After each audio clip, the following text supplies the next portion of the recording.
I have a question which may be a little bit unconventional for the most. I consider myself as a recreational drug user. I use drugs to feel good, but I don't let it control my life. Don't let it control my work. I have control over it. And I do it because I love living in the moment. I always do. Try to, at least. And that puts me there. When I'm using, I can be more happier with the place where I am. And because the place where you are is less focused, and therefore you're introducing less resistance to it. So it would be accurate to say that you are in a clear place of allowing. Yeah, that's what I also notice is when I'm using, my grid is always up here and is always filling in real quick with things I just put in my vortex just a few hours or just a few days ago. Just fills in so seamlessly. But my question about it is, because it is a drug, is it an artificial kind of vibration, or? Well, it isn't. You could feel that something's a little out of whack about it, and that isn't it. But here's what is. And we're not trying to talk you into or out of anything.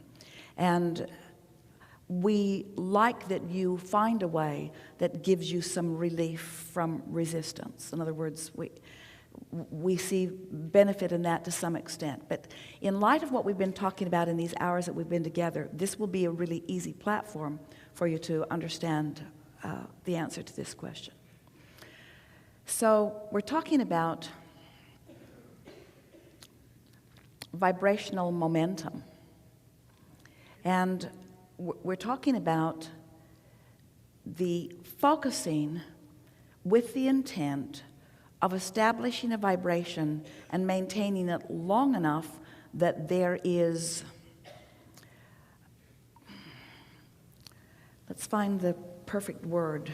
Enough momentum going. Momentum is the right word, but there's something about when momentum has been established for a long enough time.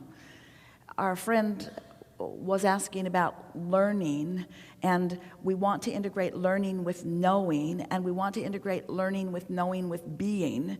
In other words, in time, you get to the place, it's what we were talking about the source energy is in that place of such knowing, of such well-being, that there's no divergence that would be recognizable from your point of view that would deviate from that. And so there is a momentum in focus that then you own it. It's not to say that you might not dip from it, but it causes more of a sustaining of a vibration. So with drug use, so you're living normal life like everyone else, and you're asking for all kinds of things. So you're doing step one, and Source is doing step two and flowing back to you all of the things that you're asking for. And then you find some way, we're encouraging through meditation or through deliberately moving yourself into that higher vibration through any number of the processes that we have and we'll be talking about. And so you find yourself in a state of allowing. And now as you allow that momentum and you use your ability to focus there, now you can sustain that momentum. And when you are utilizing a substance, that sustaining of that momentum is not the same. No.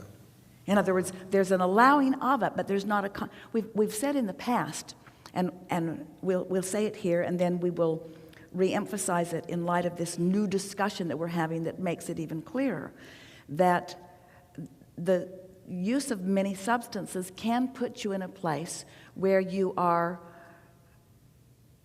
softer and less resistant, and therefore allowing the resistance to subside. But your ability to focus and remember and sustain that vibration is just not there. No.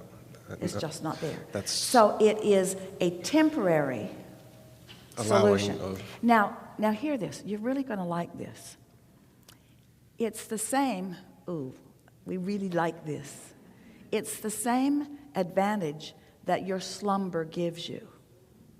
In other words, when you sleep, you stop focusing, and when you stop focusing, your attraction of everything subsides. Your resistance is gone when you sleep. Yeah. But when you wake up, you're more likely to pick the vibration up right where you last left it. And when you come down from your high, you're more likely to pick up right where you last left it. Yeah. Oh, such a good conversation. Thank you.